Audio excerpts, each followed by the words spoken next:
everyone, thanks so much for joining me. This is Heather and welcome back to my channel. Today I've got a card tutorial for you for this really cute slider card with the little hedgehogs. It has the cute little female hedgehogs sliding towards the little boy hedgehog that's holding out the flower. This would be really fun for an anniversary or for Valentine's Day, which is coming up, and I want to show you how to make one. So I am using some new stamps from Stampin' Up that are available in the Occasions catalog, and this is the Hedgehugs stamp set, and it is so cute. I absolutely love like hedgehogs and squirrels and little woodland critters and things like that, so I really liked this set a lot. It's got a really cute squirrel, some toadstools, a little bird on a branch, the tree stump, which is really cute to set the little animals on top of the tree stump. And it's got a hedgehog and then one that's also holding a flower, and there's some just individual flowers that like you can have the little squirrel holding, or you can put in the ground around a scene. And then there's also some great words, and today we'll be using the Sending Hedgehugs Your Way, the both the little hedgehogs from this set. And then we're also going to be using an embossing folder. Sorry for my overhead lights, I know that there's always a glare there. And this is the Woodland Texture embossing folder from Stampin' Up. And so I'm starting off with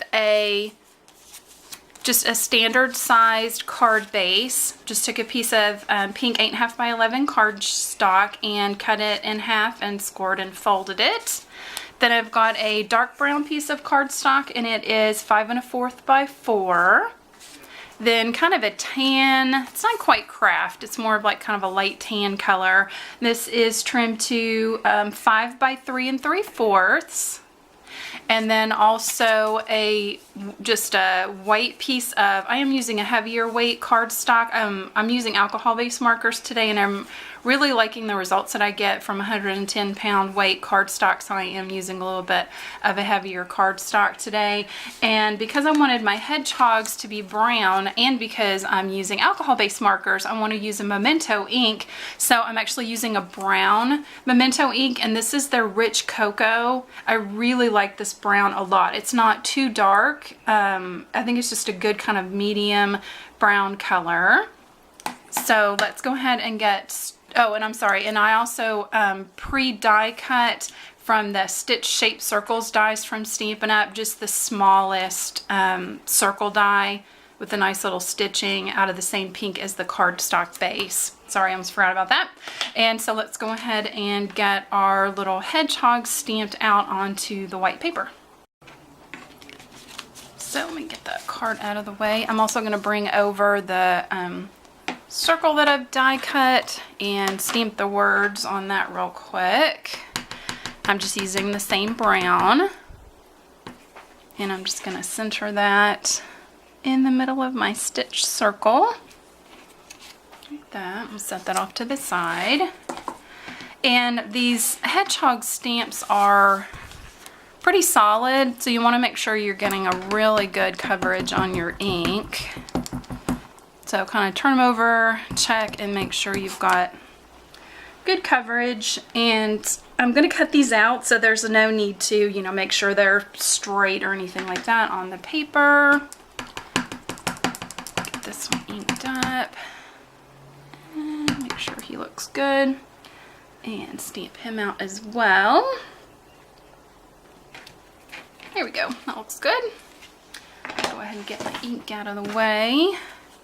And I am using the Stampin' Up Stampin' Blends markers today. They are alcohol-based inks, and I'm using the light pink Pirouette and the light crumb cake to color in my images. And if you don't already know, one of my favorite things about this is that you can put the cap on top of the other cap while you're working. Just absolutely love that. So I'm just going to add just a little bit of color to the body of the hedgehogs with this light crumb cake marker. And if you wanted to use the dark crumb cake to do a little bit of shading or shadowing. If you want a little bit more detailed coloring, you could do that. I'm just going to keep it simple here.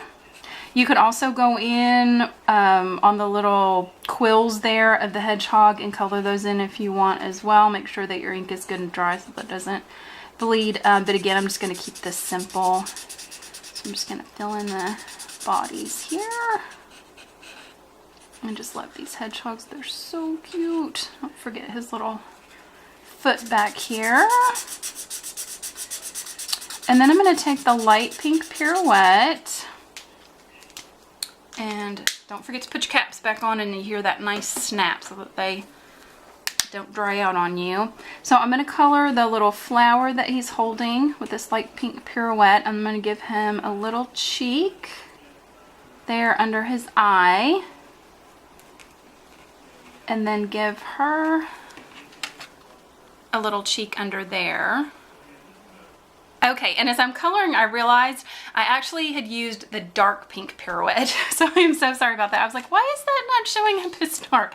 So I actually used the dark pink pirouette. So it's really nice that you can just go right over and it's not gonna matter at all.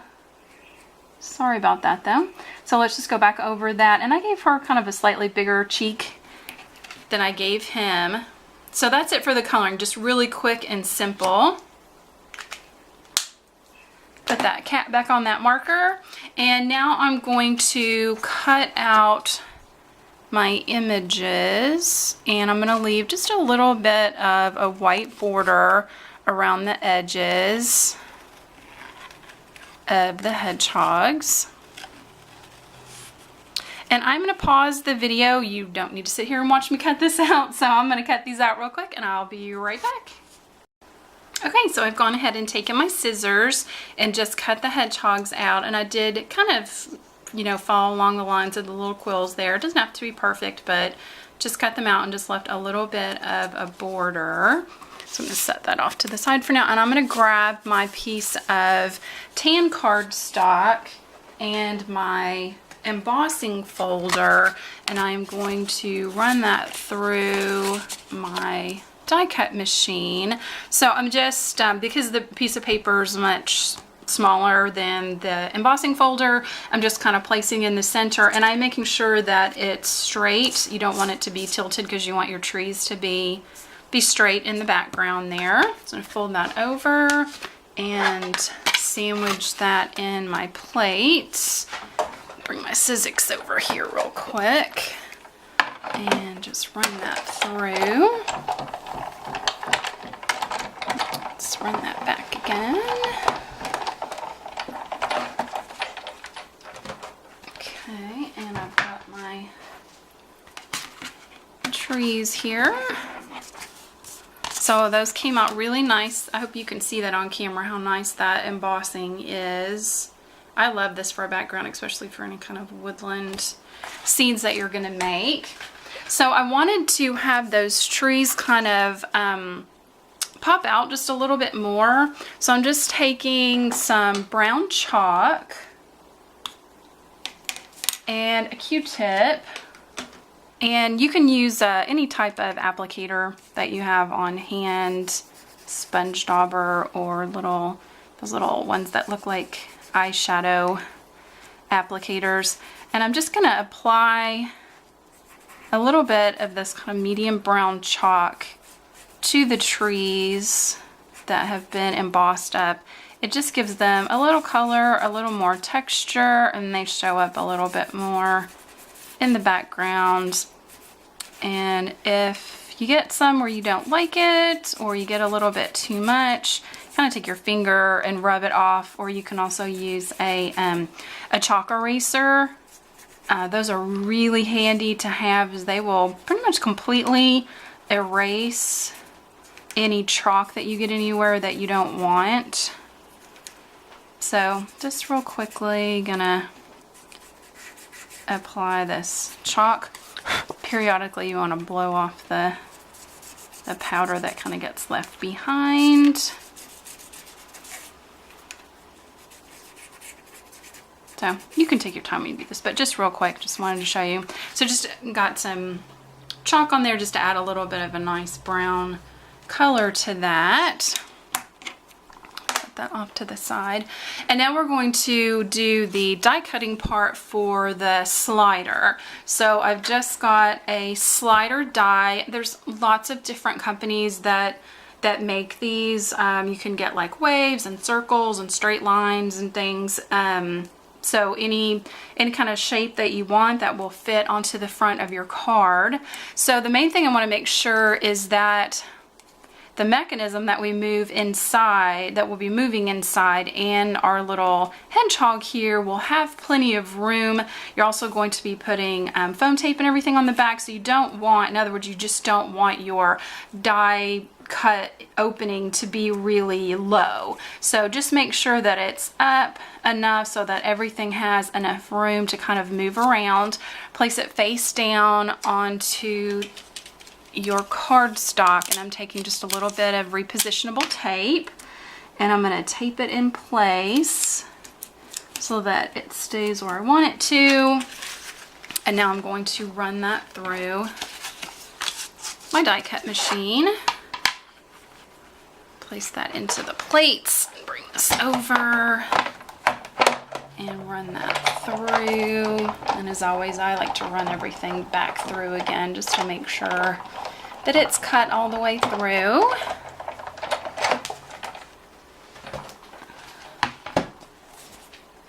Take that out and carefully remove the tape. Now, if the tape ends up taking off any of the chalk or anything, you can go back in and add a little bit more of that brown chalk if you need to. So now we've got this nice opening.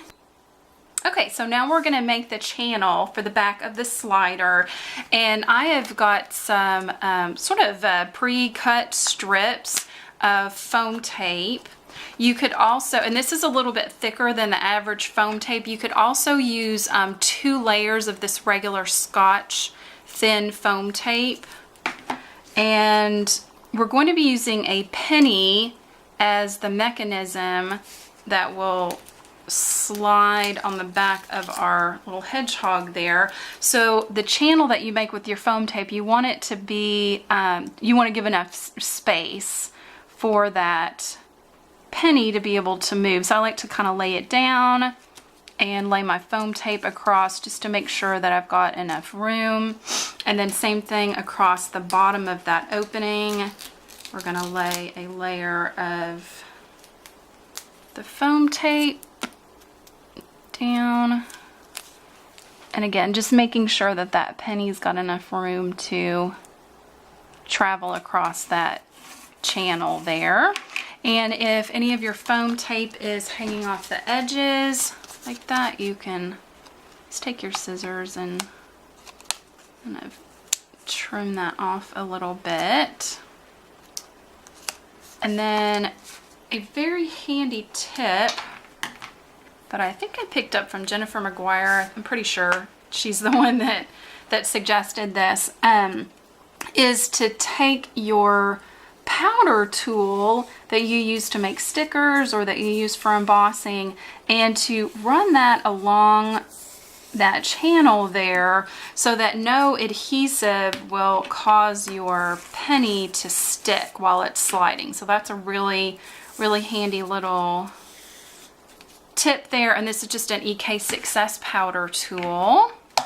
And then you also want to add some more of the foam, but not quite as much, to the top of your card so that it's even along the front. Just go ahead and trim that off there like that. So we've got enough foam tape to lift the entire panel off, and then we've got enough to give our penny some room there in that channel to slide around. So now I'm going to flip over, kind of place my little hedgehog about where I want her to be. I'm going to turn it over, and now I'm going to take a piece of thinner foam tape because you don't want it to be as thick as your channel. I'm going to cut just the tiniest little sliver here, and that needs to be smaller than your opening. I'm going to place that onto the back side of my hedgehog. I'm going to peel that off, and then I'm going to lay the penny on top, and I'm centering that on like that. And I'm going to turn it over and make sure that she works. So that's great. So she's sliding along the channel there, and that looks great. So now I'm going to go ahead and put my card together. So I've got my pink card base and my brown cardstock. I'm just going to apply some adhesive to the brown. And I like the brown layer. It kind of tied everything together with the brown hedgehogs, but it also, the opening there looked kind of weird just to be pink. So that brown kind of gave it a little, kind of pulled it together a little bit more. So now I'm just gonna adhere my brown to my cardstock. Now I'm gonna carefully peel all this backing paper off of all the foam tape that I've laid down. If I can get those all going at once. Maybe not. There we go. Okay, and now I'm going to center this on top of my brown cardstock. Get up over it, make sure I've got a good layer there. Now I'm going to test and make sure, yep, she slides really well. I just want to get stuck there at the end when she's moving around there. And so now I'm going to adhere my other pieces. And I'm just using the thinner foam tape. And I'm going to put a small piece, oops, at the top and at the bottom of my little boy hedgehog. And place him off to the right hand side of my card over top of the channel there. Right on that edge. And then put another piece of foam tape on the back of my words that I've already die cut and stamped. Place that in the upper left hand corner. Then I also have a piece of twine. And it's a pink and white baker's twine. So I'm going to tie, just like you're tying your shoes, just tie an overhand bow. Just kind of adjust the tails there till it gets to the size that you would like. Looks pretty good. And then I'm going to trim off some of that excess there with my scissors. And I'm going to use a glue dot to adhere this. And I like to place my glue dot down, take off the backing paper, and then try and take my thumbnail and sort of roll that glue dot back up on itself so it's not quite so large. I hope you can see that, so that you don't have a lot of glue dot exposed. And just place the knot of my bow there. And there's our shaker card. It's so cute. So just wanted to share with you something that you can make with one of the new 2018 Occasions catalogs stamp sets from Stampin' Up. Again, this is Hedgehugs, our cute little shaker or slider card here. And I hope you enjoyed this tutorial today. Please check out my channel. I have lots of other card tutorials and product reviews for you. And I really appreciate you joining me today. I hope you have a great one. This is Heather. Bye.